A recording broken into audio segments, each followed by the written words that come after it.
नमस्ते दोस्तों। अब हम अगले टॉपिक के साथ हैं बेटा, जिसका नाम है microbes in human welfare. Class 12th का टॉपिक है, बायोलॉजी। एनसीईआरटी के अंदर ही ये टॉपिक भी आता है। हमने इससे पहले के सारे टॉपिक्स कर लिए हैं नए एनसीईआरटी के अकॉर्डिंग। ये चैप्टर 8 है, पुरानी में चैप्टर 10 हुआ करता था। ह्यूमन हेल्थ में हम पढ़ते थे कि माइक्रोब्स जैसे कि टाइफॉइड के लिए सेलुलर टाइफाई या राइनो वायरस कॉमन कोल्ड के लिए हमें कैसे परेशान कर सकते हैं।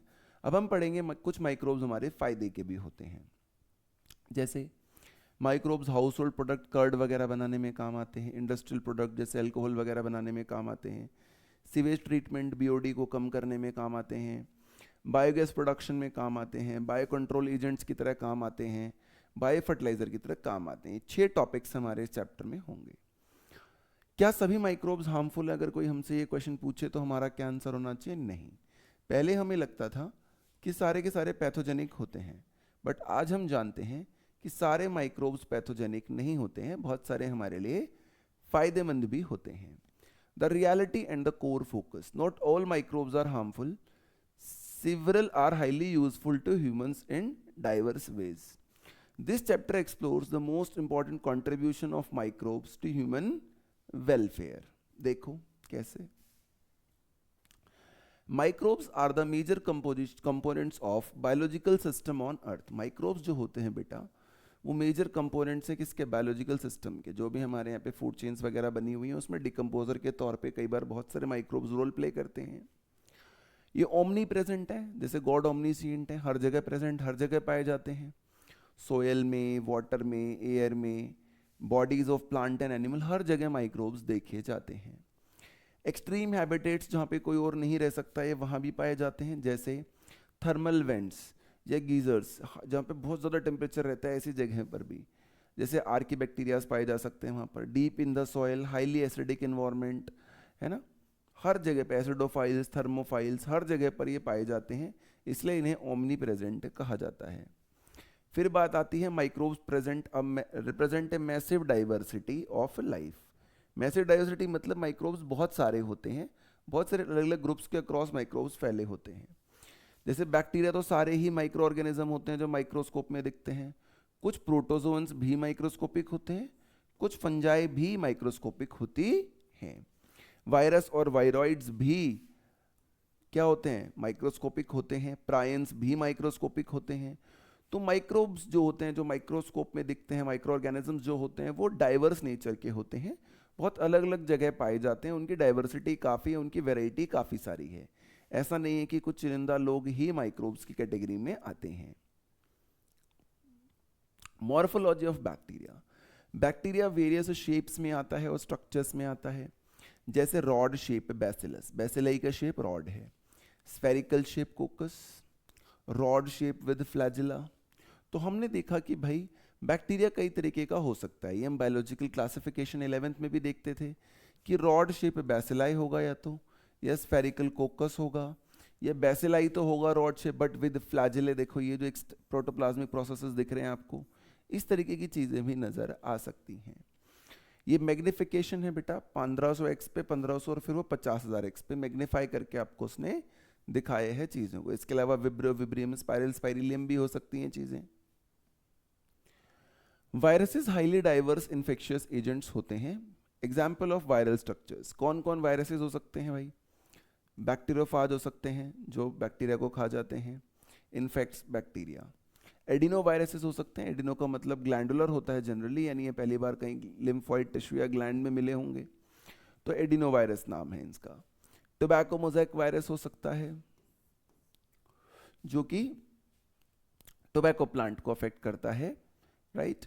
तो ये 3 वायरसेस के टाइप्स हो गए, बैक्टीरिया की कैटेगरीज हो गई, और वायरस और बैक्टीरिया दोनों माइक्रो ऑर्गेनिज्म के ही पार्ट होते हैं।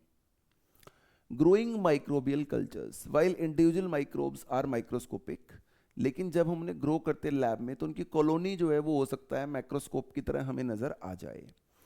कहाँ ग्रो करेंगे? न्यूट्रिटिव मीडिया पे ग्रो करेंगे। बैक्टीरिया और बहुत सारी फंजाई को ग्रो करते हैं हम न्यूट्रिटिव मीडियाज पर। Culturing is highly useful for studying microorganism in detail. Colony formation, as they multiply they form colonies, these colonies become large enough to be seen with the naked eye, है ना।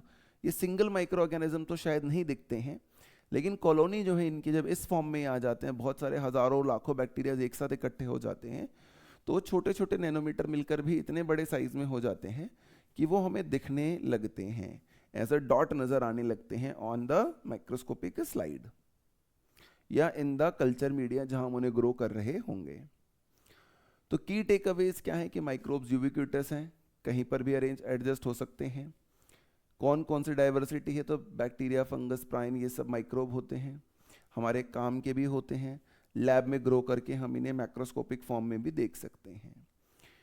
तो सबसे पहले house hold product की बात आ गई, तो curd, भाई हम सबके घरों में दही बहुत कॉमनली यूज होती है, तो इसके प्रोडक्शन में एक बैक्टीरिया हमारी हेल्प करता है जिसको हम बोलते हैं lactobacillus, which is one of the examples of lactic acid bacteria, या ऐसा बैक्टीरिया जो लैक्टिक एसिड बना सकता है। मिल्क में ग्रो होता है lactic acid bacteria, grow in milk. क्या करता है ये? एसिड प्रोड्यूस कर सकता है that coagulate and partially digest the milk proteins. तो हो क्या रहा होता है, हम क्या करते हैं, गरम दही लेते हैं, उसमें थोड़ा सा खट्टा या जामुन डाल देते हैं, तो उससे क्या होता है, उस जामुन के अंदर लैक्टिक एसिड बैक्टीरिया की कंसंट्रेशन अच्छी होती है। तो वो लैक्टिक एसिड जो करता है क्या है कि जो मिल्क के अंदर प्रोटीन है कैजीन, उसको पार्शली डाइजेस्ट कर देता है। क्या कर देता है वो? मिल्क का प्रोटीन जो कैजीन है बेटा, उसे पार्शली डाइजेस्ट कर देता है। कौन? Lactic acid, right. Grow in milk. कैसे ग्रो करता है उस मिल्क में वो? वया कोगुलम कहते हैं उसे, या इनिशियल पार्ट या खट्टा या जामुन जिसे हम नॉर्मल भाषा में कहते हैं, उससे वो उस मिल्क के अंदर एंटर करता है और फिर वहाँ पर एसिड बनाकर उसे पार्शली कोगुलेट कर देता है। जो कैसे करता है, तो वही इनोकुलम कह लो, कोगुलम कह दिया मैंने शायद गलती से, सॉरी, है ना, इनोकुलम नाम होता है बेटा उसका, इनोकुलम आगे दे रखा है तो वहीं से देख लो। Inoculum, a small amount of curd added to the fresh milk, और उस कर्ड के स्मॉल अमाउंट में millions of lactic acid bacterias होते हैं जो कि मल्टीप्लाई करते हैं और मिल्क को कर्ड में कन्वर्ट करते हैं। क्या फ़ायदा होता है? कर्ड वेजिटेरियंस के स्पेशली बहुत इंपॉर्टेंट होती है क्योंकि इसमें high level of vitamin B12 होता है। LAB plays a very beneficial role in our stomach by checking disease causing microbes, by checking disease causing microbes। उसमें ये हमारी बहुत मदद करते हैं। कैसे? प्रोबायोटिक की तरह काम कर जाते हैं।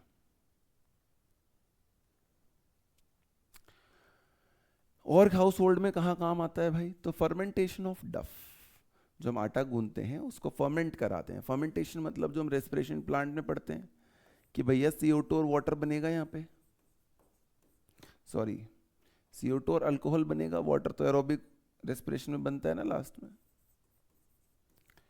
और इस CO2 की वजह से जो डफ होता है वो फूल जाता है, इस गैस की वजह से वो फूल जाता है। देखो कैसे, डफ used for making this and this is fermented by the bacteria. ये बैक्टीरिया या तो उस डफ में ऑलरेडी होगा या आप इन्वायरमेंट से लाकर देंगे या नेचुरली सीरियल ग्रेन्स पे हो सकता है। ड्यू टू CO2 गैस उसकी पफ डफ या फूले हुए भटूरे जैसी अपीयरेंस हो जाती है। मेटाबॉलिक पाथवेज क्या होंगे? वही पुराना एनारोबिक रेस्पिरेशन जिससे कि CO2 या एथनॉल या अल्कोहल बना होगा, तो उसके कारण डफ जो है हमें डो साइडली वाला थोड़ा फूला फूला सा लगता है। ब्रेड और ट्रेडिशनल फूड फर्मेंटेशन, ब्रेड भी हम देखते हैं, जो हम डबल ब्रेड वगैरह खाते हैं, देखो ऐसे वाला थोड़ा सा फूला होता है विड्थ में, रोटी की तरह उतना पतला नहीं होता, उसमें भी यही कॉन्सेप्ट होता है। इसमें फर्मेंटेशन हम किससे करते हैं? बेकर्स ईस्ट से करते हैं। ईस्ट क्या है वैसे? एक फंजाई है, माइक्रोब ही है, वो भी यूनिसेलुलर होता है। Saccharomyces cerevisiae, right. Baker's yeast क्यों कहते हैं? क्योंकि बेक किया जाता है। बेक का मतलब होता है वार्म हीट से किसी चीज़ को बनाना, कुक करना, बिना वाटर या ऑयल के यूज़ के।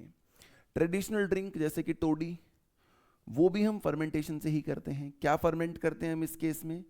इस जैसे ब्रेड और डफ के केस में तो डफ को फर्मेंट करा, इस केस में हम फर्मेंट करते हैं SAP from palm trees. SAP मतलब मिनरल प्लस वाटर का कॉम्बिनेशन जो उस प्लांट से हम लेते हैं और उसको फिर फर्मेंट करते हैं, उससे जो हमारे पास ड्रिंक बनती है उसे टॉडी कहते हैं। इसके अलावा फिश, सोयाबीन, बैम्बू शूट्स वगैरह को भी हम फर्मेंटेशन कर सकते हैं। तो देखो ये जैसे ये शायद टोडी के लिए ही दिखाया गया है, फिश की फर्मेंटेशन के लिए दिखाया गया है। स्विस चीज कैरेक्टरिस्टिक्स, एक स्विस चीज है, स्विट्जरलैंड में इन्वेंट हुई थी इसलिए स्विस नाम है बेटा। One of the oldest fermented food है ये। इसके टेक्सचर या कलर के लिए जाना जाता है। इसमें बहुत बड़े बड़े होल्स होते हैं, जैसे कि आपको दिख भी रहे होंगे, इसमें बहुत बड़े बड़े होल्स होते हैं, राइट। तो ये होल्स क्यों है? सेम रीजन है, CO2 की प्रोडक्शन के कारण है भाई। सिर्फ माइक्रोब बदल जाएगा, जैसे वहाँ पे सैक्रोमाइसिस सर्वेसियाई था, यहाँ हो सकता है कोई और माइक्रोब हो, लेकिन रोल सेम ही रहेगा, क्या? CO2 production. कौन सा माइक्रोब है भाई यहाँ पे? प्रोपिनियोबैक्टीरियम शर्मिनाए। ये बहुत इंपॉर्टेंट है क्योंकि नीट के एग्जाम में एक बार आ चुका है। ये बहुत इंपॉर्टेंट है बेटे, क्योंकि ये नीट के एग्जाम में एक बार आ चुका है। प्रोपिनियोबैक्टीरियम शर्मिनाए, इसके कारण यहाँ पर CO2 प्रोड्यूस होता है। रॉक्वीफोर्ट चीज, ये फ्रांस का एक शहर है, विलेज है रॉक्वीफोर्ट नाम से, उस वहां पर इन्वेंट हुई थी, इसलिए नाम रॉक्वीफोर्ट चीज है बेटा इसका। इसमें देखो ब्लू वेन्स नजर आ रही होंगे आपको। राइपेंड बाय ग्रोइंग, राइपेंड मतलब उसको ब्रेक डाउन करना उस मटेरियल को, और उससे कुछ स्पेसिफिक फ्लेवर या टेक्सचर ऑब्टेन करना। फंगस को आपने ग्रो करा चीज के ऊपर, और उस फंगस की ग्रोथ से कुछ उस पर टेक्सचर या फ्लेवर बदला। The ripening process, fungus impart the taste and texture, देखो इसी को राइपनिंग कहते हैं इस केस में, राइट। कौन सा होता है? जैसे रॉकीफोर्ट चीज नाम भी उसी हिसाब पर है। एक फंगस जो आपने यूज करी बेटा, जिसका नाम है पेनिसिलियम रॉकीफोर्टाई, राइट। तो ये आपको पता होना चाहिए कि ये फंगस से हुआ है रॉकीफोर्ट चीज, और स्विस चीज किससे हुआ था बेटा? बैक्टीरिया से हुआ था, प्रोपिनियोबैक्टीरियम शर्मिनाए से। Summary, household production microbes क्या क्या थे? Curd, bread, toddy, Swiss cheese and Roquefort cheese. Industrial product में देखो, माइक्रोब्स को एक्सटेंसिवली यूज किया जाता है इंडस्ट्री में भी, जैसे बेवरेजेस है ना, अल्कोहल वगैरह, और एंटीबायोटिक, दो जगह पर। इंडस्ट्रियल स्केल प्रोडक्शन में require growing microbes in very large, बड़े बड़े फर्मेंटर्स या वेसल्स में ग्रो किया जाता है। These large vessels are called as fermenters. यही फर्मेंटर बायोटेक में भी हम टर्म यूज करते हैं बायोरिएक्टर्स के लिए। Fermented beverage, microbes in beverage production, microbes especially yeast have been used from time immemorial. immemorial का मतलब होता है ऐसा समय जिसको हमने शायद रिकॉर्ड भी नहीं करा हो। माइक्रोब्स और ईस्ट को हम तब से इस्तेमाल करते हैं for beverage production. Fermented malted cereals and fruit juices, है ना, इन सीरियल्स को और जूसेस को, फ्रूट जूसेस को, ग्रेप्स वगैरह के जूसेस को हम फर्मेंट करते हैं टू प्रोड्यूस इथेनॉल। क्या क्या इसमें कौन सा यूज करते हैं फर्मेंटेशन में? देखो फर्मेंटेशन करनी है तो कभी बैक्टीरिया यूज करना पड़ सकता है, जैसे प्रोपिनोबैक्टीरियम शर्मिनाए, कभी फंगस यूज करना पड़ सकता है, जैसे कि अभी हमने पढ़ा था पेनिसिलियम रॉकीफोर्टाई। ऐसे यहाँ जो यूज होता है फंगस ईस्ट, वो होता है सैक्रोमाइसिस सर्वेसिया। यही सेम ब्रेड में भी यूज हो रहा था, बेकर्स ईस्ट कह रहे थे। अब इसको क्योंकि ये बियर बनाने में या विस्की बनाने में यूज होता है, तो जो बियर बनाने में जो इंडस्ट्री काम आती है उसे ब्रीवर्स कहते हैं, इसलिए इस ईस्ट का नाम भी क्या हो जाता है? ब्रीवर्स ईस्ट हो जाता है। इसी को हम ब्रेड मेकिंग पे भी यूज कर रहे थे, तब हम इसे बेकर्स ईस्ट कह रहे थे, राइट। अल्कोहलिक फर्मेंटेशन के लिए ये बहुत जरूरी होता है। Specific type of drink depends on the processing. अगर मैंने विदाउट डिस्टिलेशन करा तो अल्कोहल की कंसेंट्रेशन कम होती है, जिसमें कि वाइन और बियर आते हैं। अगर मैंने डिस्टिलेशन करा, यानी उस अल्कोहल में से मैंने, अल्कोहल और वाटर का कॉम्बिनेशन था, मैंने उसे हीट करा, तो अल्कोहल का जो बॉइलिंग पॉइंट है वो वाटर से कम है, वो पहले उड़ गया। तो जितनी अल्कोहल उड़ी उसे मैंने कंडेंस करके 100% प्योर अल्कोहल बना ली, वाटर को पीछे छोड़ दिया, उसे डिस्टिलेशन कहते हैं। अगर मैंने वैसा करा तो हाई अल्कोहल कंसेंट्रेशन बनेगी, जैसे कि whisky, brandy and rum. What are antibiotics? Anti मतलब अगेंस्ट होता है बेटा, बायो मतलब लाइफ होता है, तो against life, right, in context of disease causing organisms, उन ऑर्गेनिजम्स की लाइफ के अगेंस्ट है जो हमें डिजीज करते हैं। ह्यूमंस के लिए जिंदा, प्रो लाइफ, और उस बैक्टीरिया के लिए एंटी लाइफ, उस बैक्टीरिया या माइक्रोब को ग्रो नहीं करने देगा ये। One of the most significant discovery है 20th सेंचुरी की। Chemical substances produced by some microbes that can kill or retard the growth of other. जैसे किसी फंगस जो कि एक माइक्रोब ही है, उससे कोई ऐसी चीज प्रोड्यूस हो रही है जो किसी दूसरे बैक्टीरिया को ग्रो ना करने दे, ऐसी बात कह रहा है वो आपको यहाँ पे। Discovery of penicillin, penicillin first antibiotic था टू बी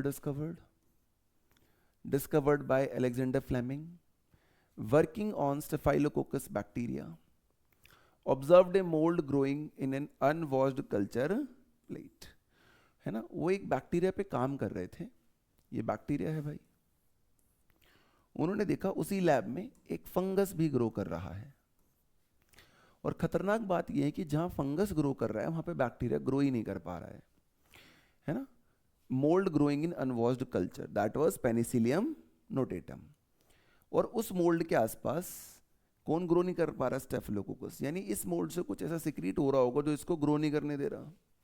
जब उस सब्सटेंस को उन्होंने ढूंढा तो उन्हें पता चला कि ये जो फंगस है जिसका नाम है पेनिसिलियम नोटेटम, ये एक सब्सटेंस प्रोड्यूस करता है जिसका नाम होता है पेनिसिलिन। क्या होता है बेटा, पेनिसिलिन, और उसी पेनिसिलिन को हमने धीरे धीरे इस्तेमाल किया फॉर अवर हेल्प। कौन सा केमिकल प्रोड्यूस होता है, केमिकल प्रोड्यूस ना, इस केमिकल का क्या नाम है, पेनिसिलिन। क्यों, क्योंकि ये केमिकल है पेनिसिलियम नोटेटम से आया है, एक फंगस से आया है, इसलिए नाम पेनिसिलिन रख दिया। पेंटर्स ब्रश, देखो पेंटर की ब्रश जैसे नहीं दिख रही है अपीयरेंसेस,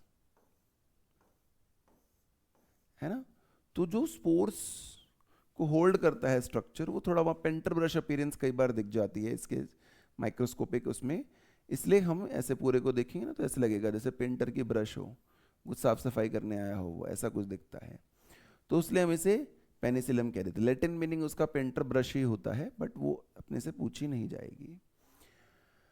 पेनिसिलिन का फुल पोटेंशियल हमें कब पता चला था, तो वर्ल्ड वॉर 2 में पता चला था। कौन से दो साइंटिस्ट का इसमें मेजर रोल था, Ernest Chain and Howard Florey. American soldiers के लिए इसे इस्तेमाल किया गया था।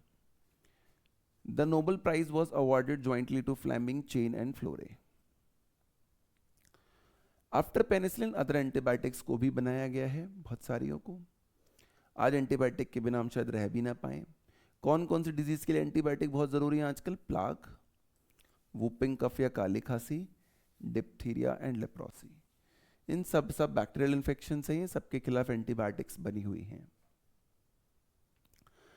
ऑर्गेनिक एसिड्स, जैसे एंटीबायोटिक बन गई, अल्कोहल बन गई, कर्ड बन गई, डोसा इडली की फर्मेंटेशन हो गई, ऐसे ही ऑर्गेनिक एसिड्स भी माइक्रोब बनाकर देते हैं। जैसे एस्परजिलस नाइजर, ये सिट्रिक एसिड बनाता है जो कि एक फंगस है। एसिटोबैक्टर एसिटाई जो कि एक बैक्टीरिया है, ये हमें एसिटिक एसिड बनाकर देता है। क्लॉस्ट्रिडियम ब्यूटिलिसियम, ये भी बैक्टीरियम है, ये ब्यूटरिक एसिड बनाकर देता है। लैक्टोबैसिलस हमें लैक्टिक एसिड बनाकर देता है। तो देखो बहुत सारे एसिड्स हमने यहाँ से बना लिए बैक्टीरिया से। Pay close attention to the microbe type, ये कौन फंगस है कौन सा बैक्टीरिया, तो फंगस पहले वाला है बेटा, बस बाकी सारे क्या हैं, बैक्टीरियाज हैं। माइक्रोब्स इन एंजाइम प्रोडक्शन, जैसे कि lipase, used in detergent formulations, highly helpful in removing oily stains from laundry, right? Detergents के अंदर यही पाया जाता है जिसकी वजह से हम दाग को साफ कर पाते हैं आराम से। और ये लाइपेज कहाँ से ऑब्टेन होता है बेटा, ये माइक्रोब से ऑब्टेन होता है, ये वाला एंजाइम। ऐसी पेक्टिनेज और प्रोटीज भी कहाँ से होते हैं, माइक्रोब से होते हैं। इनका क्या काम होता है, देखो इस वाली बॉटल जूस को अगर देखोगे तो इसमें बहुत सारे डॉट हैं छोटे छोटे, और ये वाला जूस एकदम ट्रांसपेरेंट क्लीन है। तो ये जो काम होता है clarifying the bottled fruit juice, ये पेक्टिनेज और प्रोटीज करते हैं। The enzymes come from microbes only. Similarly streptokinase, ये भी एक इंपॉर्टेंट चीज होती है जो प्रोड्यूस होती है एक एंजाइम, जिसका क्या काम है भाई, produce by streptococcus, clot buster. जब हार्ट वगैरह में दिक्कत हो, और देखो यहाँ पे जैसे प्लाक्स बन गए, कल को क्लॉट में कन्वर्ट हो सकते हैं, इधर उधर फैल सकते हैं, तो उस क्लॉट को डिसॉल्व करने में स्ट्रेप्टोकाइनेज बहुत इंपॉर्टेंट रोल निभाता है। और अदर इसके अलावा एंजाइम के अलावा बायोएक्टिव मॉलिक्यूल देखते हैं हम, तो साइक्लोस्पोरिन ए, नीट में बहुत बार आ चुका है ये क्वेश्चन। सिंपल सी बात याद रखनी है, यहाँ भी स्पोर है और जिससे कॉज होता है ट्राइकोडर्मा पोलिस्पोरम, यहाँ भी स्पोर है, ये भी फंगस से कॉज होता है। सेल मेडिएटेड इम्यूनिटी, जैसे हमने पढ़ा था ह्यूमन हेल्थ में कि ग्राफ्ट रिजेक्शन में हेल्प करती है, ग्राफ्ट रिजेक्शन के केसेस में इम्यूनोसप्रेसिव एजेंट के तौर पर इसे दिया जाता है। Statins, statins are produced by the yeast Monascus purpureus. ठीक है, मोनस्कस परप्यूरियस का क्या काम होता है? ब्लड कोलेस्ट्रॉल को घटाता है। ये एक याद हो जाएगा तो दूसरा हमेशा याद रह जाता है। गड़बड़ इसी से होती है कि कौन सा किसका है, तो दोनों में स्पोर आता है, इससे आप इसे तो याद कर ही लीजिएगा। स्टैटिन फिर अपने आप इसका रह जाएगा। परप्यूरियस क्यों कह रहे हैं इसे भाई? क्योंकि पर्पल कलर का पिगमेंट है, थोड़ा सा इसका रेड पर्पल कलर का पिगमेंट होता है। क्या काम होता है इसका? कोलेस्ट्रॉल की सिंथेसिस को रोकता है। तो कोलेस्ट्रॉल की सिंथेसिस अगर नहीं होगी तो ऑब्वियसली कोलेस्ट्रॉल का लेवल शरीर में कम हो जाएगा। ट्राइकोडर्मा क्या होता है? ट्राइको मतलब हेयर लाइक, डर्मा मतलब skin, and having many spores obviously, तो उसका नाम ट्राइकोडर्मा हो जाएगा। Brewer east alcoholic drink, first antibiotic, cholesterol agent, immunosuppressant और क्लॉट बस्टर यहाँ का हमारा मेन पार्ट था। सीवेज ट्रीटमेंट में देखो कैसे काम आता है। बहुत सारा सीवेज या वेस्ट डेली जनरेट होता है सिटीज और टाउन से। इसमें मेजर कंपोनेंट तो ह्यूमन एक्सक्रीटा ही होता है, देखो नालियों से निकलता हुआ दिख रहा है आपको। ऑर्गेनिक मैटर होता है इसमें बहुत सारा। Contains many pathogenic disease causing microbes. अगर इस नाले को पानी को सीधा समुद्र में छोड़ दूं, जैसे यहाँ छोड़ रहा हूँ, तो समुद्र में जैसे हमने पढ़ा था माइक्रोब्स तो हर जगह होते हैं। वो माइक्रोब्स जब इस ऑर्गेनिक मैटर को तोड़ेंगे जो इसके अंदर है, तो वो ऑक्सीजन कहाँ से लेंगे? समुद्र से। और अगर ज़्यादा ऑक्सीजन उन्होंने समुद्र से ले लिया तो फिर वहाँ एक्वेटिक लाइफ के लिए खतरा हो जाता है। इसलिए मेरा टारगेट होता है कि मैं इस ऑर्गेनिक मैटर को कम कर दूं before releasing it to the main water body. तो वाई ट्रीट सीवेज? क्योंकि huge quantity of sewage directly नहीं भेज सकते हम। अगर हमने ऐसा करा तो पोल्यूशन होगा बहुत सारे, क्योंकि उसमें पैथोजेंस भी हैं उस सीवेज में, तो वाटर बॉर्न डिजीजेज होंगी। जैसे कि यमुना का दिखाया भी गया है आपको पानी डायग्राम में। Treated in sewage treatment plants before to make it less polluting, STPs में हम इसे ट्रीट करते हैं। की बायोलॉजिकल एजेंट कैसे ट्रीट करते हैं? हेट्रोट्रॉफिक माइक्रोब्स से, जो कि नेचुरली प्रेजेंट होते हैं किसमें? सीवेज से। उसी का इस्तेमाल हम कर लेते हैं, उन्हीं माइक्रोब्स का, और इस सीवेज को ट्रीट करने की कोशिश करते हैं। स्टेज 1, सबसे पहली स्टेज में हम जो भी हमारा वेस्ट है उसमें प्राइमरी ट्रीटमेंट करते हैं, जिसके अंदर लार्ज और स्मॉल पार्टिकल्स को अलग किया जाता है। कैसे किया जाता है? तो फिजिकली रिमूव किया जाता है। 2 स्टेज में। कैसे? पहला सिक्वेंशियल फिल्ट्रेशन। इससे क्या होगा कि मैंने फिल्टर मेम्ब्रेन लगा दिया या कुछ फिल्ट्रेशन लगा दी, तो जो पतले छोटे छोटे हैं वो नीचे चले जाएंगे और बड़े वाले पार्टिकल्स ऊपर रह जाएंगे। तो फ्लोटिंग डेब्रिस, ऊपर पन्नी वन्नी तैर रही थी वो तो ऊपर ही रह गई।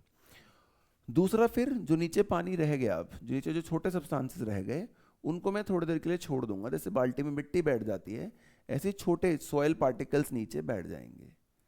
तो 2 काम मेरे यहाँ से हो जाएंगे बहुत ही आराम से। कौन कौन से 2 काम हो जाएंगे? Sequential filtration and sedimentation. अब जो सेडिमेंटेशन होने का जो ऊपर रह गया, अब हम यहाँ पर 2 काम करते हैं। कौन से 2 काम करते हैं? प्राइमरी स्लज, जितना भी नीचे सॉलिड मैटर बैठा, सेडिमेंट हुआ, सॉलिड मास बैठा, ये वाला जैसे कि, इसको हम प्राइमरी स्लज कहते हैं। ये हमने नीचे बिठा लिया, कोई प्रॉब्लम नहीं है। एफ्लुएंट, जो ऊपर वाटर रह गया इसके सेटल होने के बाद, उसे एफ्लुएंट कहते हैं। स्लज को मैं हटा देता हूं यहां से। प्राइमरी एफ्लुएंट को यहां से हम लेते हैं सेकेंडरी ट्रीटमेंट के लिए। कहां से बेटा? सेकेंडरी ट्रीटमेंट के लिए लेकर जाते हैं यहां से। Taken from here for secondary treatment.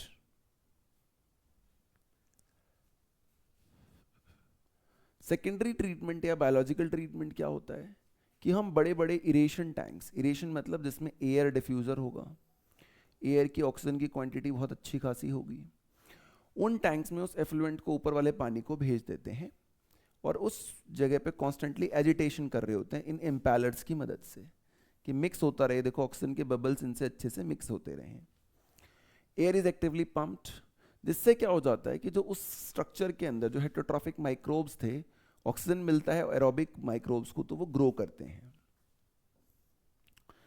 जब ये एरोबिक माइक्रोब्स ग्रो करेंगे तो इनको ग्रो करने के लिए एनर्जी चाहिए होगी। कहाँ से आएगी?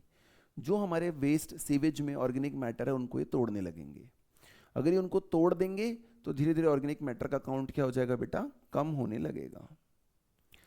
फ्लॉक्स mesh like masses of bacteria associated with fungal filaments. अब माइक्रोब्स थे, देखो हेटेरोट्रॉफिक माइक्रोब्स, तो माइक्रोब्स तो दोनों हो सकते हैं, microbes could be bacteria could be fungus. तो उनकी ग्रोथ होती है।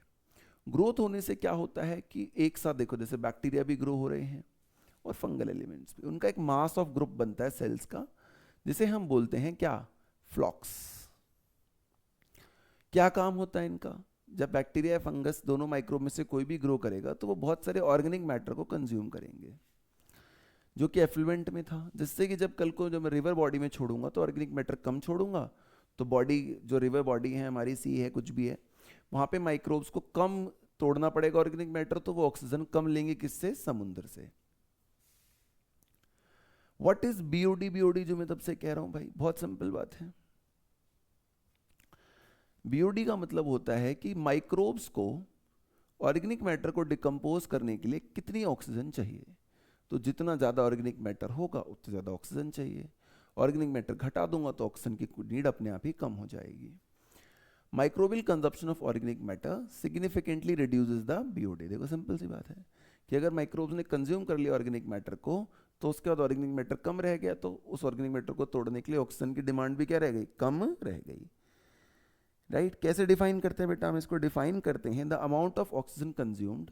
अगर ऑर्गेनिक मैटर जो 1 लीटर वाटर में डिजॉल्व है उसको क्या करे बैक्टीरिया, ऑक्सीडाइज कर दे, एरोबिक बैक्टीरिया, या कंज्यूम कर ले, ऑक्सीडाइज करने का मतलब होता है CO2 वाटर में कन्वर्ट कर दे, तो उसमें कितनी ऑक्सीजन लगेगी।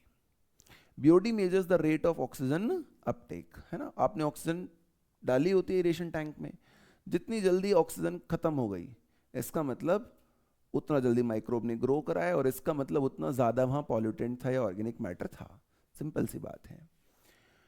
Exam concept, BOD is indirect measure of organic matter, है ना, देखो वही बात है कि डिमांड ज्यादा है, जल्दी जल्दी खत्म हो रहा है ऑक्सीजन, यानी उस पर्टिकुलर सीवेज में वेस्ट ज्यादा है, ऑर्गेनिक मैटर ज्यादा है।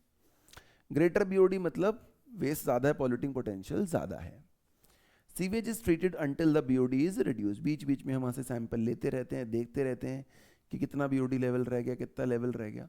जब तक बीओडी का लेवल या डिमांड ऑक्सीजन की ऐसा बिल्कुल कम ना हो जाए कि कल को जब हम उसे वाटर बॉडी में रिलीज करें तो दिक्कत नहीं होनी चाहिए एक्वेटिक ऑर्गेनिजम्स को, तब तक हम उसे रिलीज वहां से नहीं करते हैं। फिर देखो बेटा, सेटलिंग द फ्लॉक्स, जब बीओडी रिड्यूस हो जाते हैं तो फिर हम एफ्लुएंट को पास करते हैं to a settling tank, to a settling tank. उसमें क्या करते हैं हम फिर, तो bacterial flocs are allowed to sediment, but ये वाले फ्लॉक्स पहले वाले नहीं हैं, ये विगरसली ग्रोइंग वाले बैक्टीरिया और फंगस हैं, तो इसको पहले वाले को प्राइमरी स्लज कहते थे, बट ये वाले फ्लॉक्स वो हैं जो भी बीओडी को डाइजेस्ट कर कर आए हैं, एक्टिव हो चुके हैं, इसलिए इस वाले स्लज को क्या कहते हैं, एक्टिवेटेड स्लज, जो अब नीचे बैठेगा। और वहां जो ग्रिट वगैरह सेडिमेंट नीचे हो रहे थे वो प्राइमरी स्लज थे, तो ये एक्टिवेटेड स्लज होता है भाई, राइट। फिर क्या होता है, तो देखो इरेशन टैंक से सेटलिंग टैंक में आए, सेटलिंग टैंक में जो नीचे बैठ गया उसे क्या बोलते हैं, एक्टिवेटेड स्लज। इस एक्टिवेटेड स्लज का कुछ हिस्सा, इस एक्टिवेटेड स्लज का कुछ हिस्सा एज ए इनोकुलम, जैसे दही जमाने के लिए थोड़ी दही यूज करते हैं, ऐसे एज इनोकुलम वापस भेजा जाता है इरेशन टैंक में, ताकि जब कल को इस इरेशन टैंक में दोबारा सीवेज आए तो वहां पे ऑलरेडी एक्टिवेटेड बैक्टीरियाज हों और उस सीवेज को हम जल्दी जल्दी छोटे पार्ट्स में तोड़ पाएं। और जो बच गया बेटा वेस्ट जो है उसे हम आगे भेज देते हैं, बचे हुए एक्टिवेटेड स्लज की बात कर रहा है वो, कुछ तो इनोकुलम के तौर पे यहाँ भेज दिया, उसको हम भेज देते हैं एनारोबिक टैंक डाइजेस्टर में, जहां पे एनारोबिक टैंक डाइजेस्टर में जो एनारोब्स हैं, एनारोबिक बैक्टीरियाज या फंगस होंगे, वो इन एरोबिक वालों को छोटे छोटे पार्ट्स में तोड़ देते हैं और इनसे बायोगैस बना लेते हैं। Fate of activated sludge, small part तो इनोकुलम की तरह वापस चल गया स्टार्टर कल्चर में, दूसरे को आपने भेज दिया मेजर टैंक्स में, कौन से मेजर टैंक में, एरोबिक टैंक डाइजेस्टर में। एरोबिक बैक्टीरिया डाइजेस्ट करेगा बैक्टीरिया और फंगस को जो स्लज में था एरोबिक वाला, और क्या गैस प्रोड्यूस करेगा बेटा, मीथेन गैस या हाइड्रोजन सल्फाइड गैस प्रोड्यूस करेगा या CO2। और मीथेन और CO2 को बायोगैस का भी कंपोजिशन होता है, इसको हम एज अ फ्यूल फिर क्या कर सकते हैं, इस्तेमाल कर सकते हैं। ऑर्गेनिक मैटर होगा उन बैक्टीरिया की सेल वॉल वगैरह में, उसको एनरोबैक्टीरियासिस में तोड़ेगा और उसको हम फ्यूल की तरह बाद में इस्तेमाल कर लेंगे। Effluent discharge and action plan after secondary treatment. Effluent को जनरली हम रिलीज कर देते हैं नेचुरल वाटर बॉडीज में। इंक्रीजिंग अर्बनाइजेशन से सीवेज क्वांटिटी बहुत ज़्यादा हो रही है। Unmatched STP growth leads to direct discharge of untreated sewage. तो कई बार इतनी ज़्यादा क्वांटिटी है कि हमने उस हिसाब से एसटीपीज अपने जो सीवेज ट्रीटमेंट प्लांट थे वो ग्रो करे नहीं हैं, तो कई बार हम अनट्रीटेड सीवेज को ही अपने वाटर्स में छोड़ देते हैं। मिनिस्ट्री ऑफ इन्वायरमेंट फॉरेस्ट ने इसको देखने के लिए 2 प्लान लॉन्च किए हैं, Ganga and Yamuna action plans. हमारा टारगेट है हम ज़्यादा से ज़्यादा एसटीपीज बनाएं, सीवेज ट्रीटमेंट प्लान बनाएं, ताकि हमारी ये प्रॉब्लम रिजॉल्व हो जाए। तो प्राइमरी ट्रीटमेंट क्या होता है, सेकेंडरी फ्लॉक्स, बीओडी, एक्टिवेटेड स्लज और बायोगैस कंपोनेंट हो गए।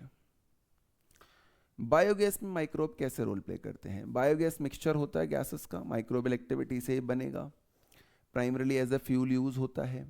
डब फर्मेंटेशन चीज मेकिंग में मेन गैस CO2 थी बेटा, यहाँ मेन गैस होती है methane. Type of gas produce depends on कौन सा माइक्रोब इन्वॉल्व है, कौन से सबस्ट्रेट पे वो माइक्रोब फीड कर रहा है। Methanogens, certain bacteria that grow anaerobically on cellulosic material, कि पेड़ के पत्ते गिर गए, काउ डंग वगैरह है, उसको आपने क्या करा, एक गड्ढे में दबा दिया और वहाँ एनारोबिक बैक्टीरिया उन गड्ढों पे ग्रो कर गए और उन्होंने उससे मीथेन गैस प्रोड्यूस कर दी, कुछ ऐसा। Produce large amount of methane with in along with CO2 and hydrogen also. CH4 तो बनेगी ही बनेगी। कॉमन एग्जाम्पल कौन सा बैक्टीरिया ऐसा जो ऐसा कर सकता है, तो मैथनोबैक्टीरियम ऐसा कर सकता है।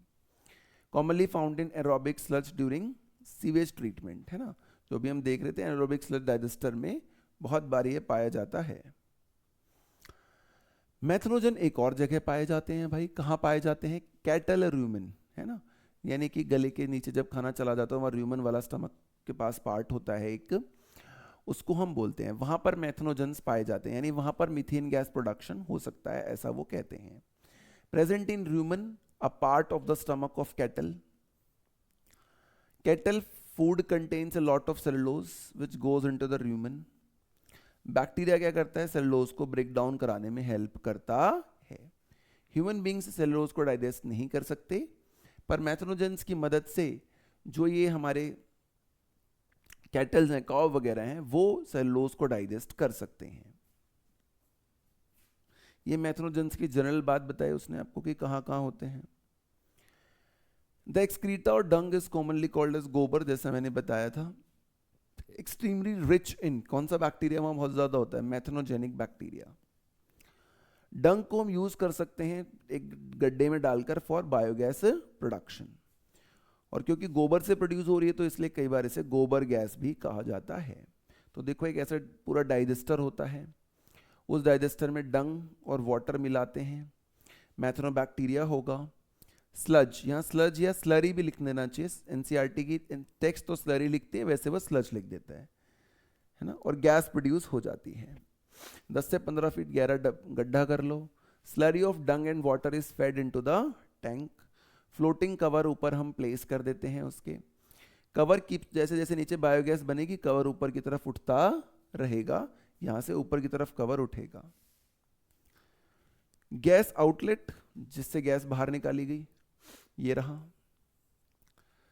Sludge outlet, spent slurry is removed through a separate outlet. ये वाला जो आउटलेट है जिससे हम, ये वाला जिससे हम स्पेंट स्लरी को निकाल रहे हैं, जैसे आप स्लज कह रहे हो, आउटलेट है, ये इनलेट था जिससे डंग और वाटर अंदर आ रहा था। Cattle Dang is available in large quantities in the rural areas, इसलिए वहां पर ये ज्यादा चलता है बेटा। और जो रिमेनिंग स्लरी है, जो स्पेंट स्लरी है, वो भी ऐसा नहीं होता कि वेस्ट है, इसको हम मेन्योर की तरह फील्ड में या क्रॉप प्रोडक्शन में यूज कर सकते हैं। Hence, biogas plants are more often built in villages. Technology developed in India, IARI and KVIC, इन दोनों टेक्नोलॉजीज पे हमारा मेन फोकस रहता है। Indian agriculture research institute, Khadi and village industries commission. Key takeaways क्या है भाई? तो methanogens, methane, microbes, raw material, location कहाँ पर है इनकी, इस पे बात हो रही है। Microbes as biocontrol agents. तो भाई माइक्रोब्स को बायो कंट्रोल एजेंट मतलब किसी पेस्ट को या किसी इंसेक्ट की ग्रोथ को रोकने के लिए या नॉर्मलाइज करने के लिए भी कई बार इस्तेमाल करा जाता है। क्योंकि मॉडर्नली दिक्कत ये हो रही है मॉडर्न में हमें कि टॉक्सिक केमिकल्स पे हमारी डिपेंडेंसी बहुत ज़्यादा हो गई है और वो केमिकल्स ह्यूमंस और एनिमल्स के लिए नुकसानदायक होते हैं, इसलिए हम इस्तेमाल कर रहे हैं किसका आजकल? बायो कंट्रोल एजेंट्स का। ऑर्गेनिक फार्मर की क्या अप्रोच होती है? वो कहता है कि केमिकल की जगह में नेचुरल प्रेडेशन का इस्तेमाल करूंगा, क्योंकि अगर मैंने छोटे छोटे इंसेक्ट पेस्ट को बिल्कुल मार दिया तो उन पर डिपेंडेंट प्रेडेटर्स भी मर जाएंगे, और ये प्रेडेटर्स मेरी पॉलिनेशन में हेल्प कर रहे थे तो मेरी पॉलिनेशन खराब हो जाएगी। इसलिए वो क्या करते हैं, एक जगह पे ज़्यादा वैरायटी रखना पसंद करते हैं ताकि सिस्टम होलिस्टिक या सस्टेनेबल बने। क्या बने? होलिस्टिक या सस्टेनेबल सिस्टम बने। उनका मानना है जितनी जितनी बायोडाइवर्सिटी होगी मेरी फील्ड पे उतना इकोसिस्टम बेटर होगा। पेस्ट को ताकि मैनेजेबल लेवल पे रखो, इरेडिकेट ना करूं। इरेडिकेट क्यों नहीं करना है भाई? इरेडिकेट करने से दिक्कत होती है क्या? एक तो यूजफुल और हार्मफुल दोनों मर जाते हैं, दूसरा इकोसिस्टम बैलेंस खराब होता है। ये प्रेडेटर और पैरासाइट पेस्ट पर डिपेंड करते हैं। अगर पैरासाइट हटा दिए मैंने, पेस्ट हटा दिए, तो प्रेडेटर भी चले जाएंगे, तो पॉलिनेशन जैसी चीजें चली जाएंगी। बायोलॉजिकल फार्मिंग के लिए क्या होना चाहिए? लाइफ साइकिल ऑफ ऑर्गेनिज्म पता होनी चाहिए मुझे, एक, ताकि मेरे को समझ में आए कब मेरी पॉलिनेशन हो सकती है। पैटर्न्स ऑफ फीडिंग, कौन किसको कंज्यूम कर रहा है वो पता होना चाहिए, उसी हिसाब से मैं उन सबको उस फील्ड में रखूंगा ताकि मेरी साइकिल्स चलती रहें। हैबिटेट वो कौन सी प्रेफर करते हैं जो वहाँ पर मेरी डाइवर्सिटी है, ताकि मैं उसी तरीके की हैबिटेट्स बनाऊं या उसको रिसोर्सेज दूं। कॉमनली बायोलॉजिकल कंट्रोल एजेंट में कौन सा यूज होता है? तो लेडी बर्ड यूज होता है। रेड स्पॉटेड अपीयरेंस होती है इसलिए लेडी बर्ड कहते हैं इसे। ये एफिड नाम के मॉस्किटो को खा जाता है। Familiar beetle with red and black appearance, जैसे मैंने बोला था रेड कलर के का रेड स्पॉटेड अपीयरेंस के लेडी बर्ड कहते हैं। एफिड्स को हटाने में इनका बहुत इंपॉर्टेंट रोल होता है बहुत बार। तो केमिकल का यूज नहीं करना पड़ रहा, इसका यूज हो जा रहा है सीधा सीधा, लेडी बर्ड, और ये पॉलिनेशन में हेल्प कर सकती हैं। ड्रैगन फ्लाई, नाम ही है फ्यूरियस काम है इसका, इसलिए ड्रैगन नाम रखा गया। मॉस्किटो प्रेडेटर, मॉस्किटो को निपटाती हैं ये। तो देखो हमने एक मॉस्किटो को या एफिड्स को हटाया बिना किसी केमिकल के यूज के, दूसरे बायोलॉजिकल चीज को इस्तेमाल करके, उससे हायर लेवल ऑर्गेनिज्म का इस्तेमाल करके। बायोटेक में पढ़ाते हैं हमें कि आजकल हम एक और करते हैं कॉटन प्लांट्स वगैरह के केस में, बायो कंट्रोल एजेंट जिसको हम बोलते हैं बैसिलस थ्यूरिनजेनेसिस। ये क्या होता है भाई? ये ऐसे सैशेस में अवेलेबल होता है। हम क्या करते हैं, इन सैशेस के अंदर ड्राइड स्पोर्स होते हैं इसके, इन स्पोर्स को वाटर के साथ मिक्स करते हैं और छिड़क देते हैं वल्नरेबल प्लांट्स पे, जिसपे कि बटरफ्लाई या कैटरपिलर का लार्वा आकर नुकसान कर सकता था मान लीजिए। तो होता क्या है, जैसे इन स्पोर्स को हम छिड़कते हैं तो जैसे ही इंसेक्ट का लार्वा इनके पास आता है ना, तो क्या होता है, इंसेक्ट का लार्वा इनके पास आता है तो इन स्पोर्स को वो लार्वा कंज्यूम करता है। कंज्यूम करता है तो लार्वा का जो गट है बेटा, उसके अंदर इन स्पोर्स में से टॉक्सिन रिलीज हो जाता है। प्लांट पे जब तक ये स्पोर्स रहते हैं इनएक्टिव रहते हैं, लेकिन उसके गट में जाके अल्कलाइन पीएच मिलता है जिसके कारण ये एक्टिव हो जाते हैं। एक्टिव हो जाते हैं तो क्या करते हैं ये उसके गट में जो एपिथेलियल सेल्स हैं उनसे अटैच हो जाते हैं और वहां पोर्स क्रिएट कर देते हैं, जिसके कारण डेथ हो जाती है किसकी? लार्वास की। तो ये बीटी कॉटन है, बिना किसी केमिकल का इस्तेमाल करे, सिर्फ जिसको टारगेट करना था उसको हमने टारगेट कर लिया और मेरी क्रॉप पे पेस्ट रेजिस्टेंट भी हो गई, अब उस पर कोई इंसेक्ट या पेस्ट ग्रो नहीं कर पाएगा। तो ये बीटी कॉटन का तरीका होता है। Trichoderma species, hair like skin appearance, free living fungus होती है ये। Commonly free living fungus root ecosystems में पाई जाती है। क्या काम करेगी? हमें पैथोजन से बचाने की कोशिश करती है, इसलिए कहते हैं हाईली इफेक्टिव होती है। Develop for plant disease treatment and pathogen protection. Baculoviruses, ये भी एक स्पेसिफिक किसी पर्टिकुलर इंसेक्ट या पेस्ट से बचने के लिए कोशिश होती है हमारी। कौन से जीनस के हैं ये? Nucleopolyhedrovirus. Majority of biocontrol agents are in the genus this.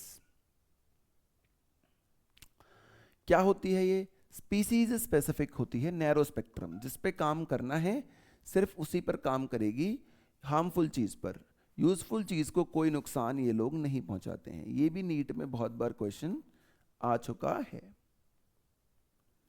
Safe and ecologically sensitive, क्या फायदा है, कोई नेगेटिव इम्पैक्ट नहीं होता इस तरीके की चीज़ों का। Conserve beneficials, crucial for integrated pest management, ये बैक्लोवायरस वगैरह इसमें हेल्प करते हैं। Ideal for sensitive areas, ecologically sensitive areas, क्योंकि केमिकल्स वगैरह तो टॉक्सिन या बायोमैग्निफिकेशन करके पूरे एरिया को नुकसान पहुंचा सकते हैं। बट ये जो हम टेक्निक्स यूज करते हैं आजकल बायो कंट्रोल एजेंट्स, इसमें ये थोड़े फायदे रह जाते हैं, राइट, ये थोड़े फायदे रह जाते हैं। तो बायो कंट्रोल एजेंट्स में कौन है? Natural predation, BT, Trichoderma, polybaculo virus. Microbes as biofertilizers, chemical problem क्या है कि मॉडर्न लाइफस्टाइल और इंक्रीज रिलायंस हो गया हमारा केमिकल फर्टिलाइजर्स पर। ऑर्गेनिक फार्मिंग पे हमें धीरे धीरे बढ़ना है, ऐसी डिमांड आ रही है। तो बायो फर्टिलाइजर्स के तौर पर, अगर अभी तो हमने बायो कंट्रोल एजेंट देखे थे कि दूसरी स्पीसीज को ग्रो करने से कंट्रोल कैसे करना है, अब प्लांट की ग्रोथ में कैसे हेल्प होगी एज बायो फर्टिलाइजर, उसकी बात होगी। तो इनका मेन काम होगा nutrient quantity of the soil को बढ़ाना। बैक्टीरिया, फंगस और साइनोबैक्टीरिया, 3 लोग इसमें इस्तेमाल करे जा सकते हैं बायो फर्टिलाइजर के तौर पे। जैसे बैक्टीरिया में symbiotic nitrogen fixing bacteria, classical example is rhizobium. ये लेग्यूमिनेस या दाल जैसे पौधों के साथ सिम्बायोटिक एसोसिएशन बना लेता है। क्या सिम्बायोटिक एसोसिएशन है जी? कि प्लांट को ये एटमॉस्फेरिक नाइट्रोजन देता है फिक्स करके, प्लांट इसके बदले में उसे जिंदा रखता है, फूड वगैरह में हेल्प कर देता है। तो उसको एटमॉस्फेरिक नाइट्रोजन दे दी, जिसको कि होस्ट प्लांट ने यूज कर लिया डायरेक्टली। ऐसे ही फ्री लिविंग भी हो सकता है nitrogen bacteria, nitrogen fixing bacteria. जरूरी नहीं है कि प्लांट के रूट के साथ अटैच ही हो। फ्री लिविंग यानी कि प्लांट रूट के साथ नहीं, आप सॉइल में है सीधा सीधा। उसका एग्जाम्पल राइजोबियम था, इसका एग्जाम्पल होता है एजोस्पाइरिलियम एंड एजोटोबैक्टर, राइट। फर्क इतना है, ये फ्री लिविंग है, वो सिम्बायोटिक है। Fungus and plant symbiosis, mycorrhiza, fungal association भी हो सकती है, वैसे वो तो बैक्टीरियल एसोसिएशन थी।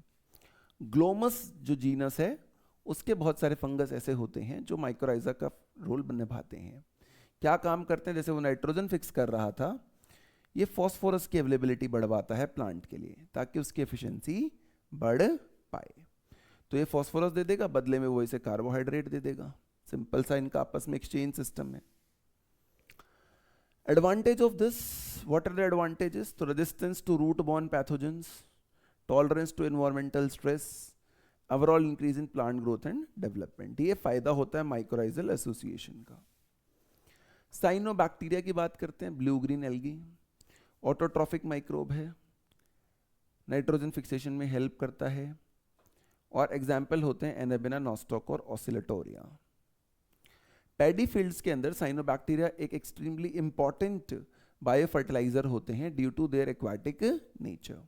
तो पैडी फील्ड में कौन होता है? साइनोबैक्टीरिया। फॉस्फोरस कौन कराता है? तो अभी हमने देखा था माइकोरहाइजा, और नाइट्रोजन फिक्सिंग वाला तो नाइट्रोजन कराता ही है। नाइट्रोजन फिक्सेशन के अलावा ब्लू ग्रीन एल्गी एक और काम करता है, add immense organic matter to the soil. This breakdown of organic matter heavily increases the soil's long term fertility.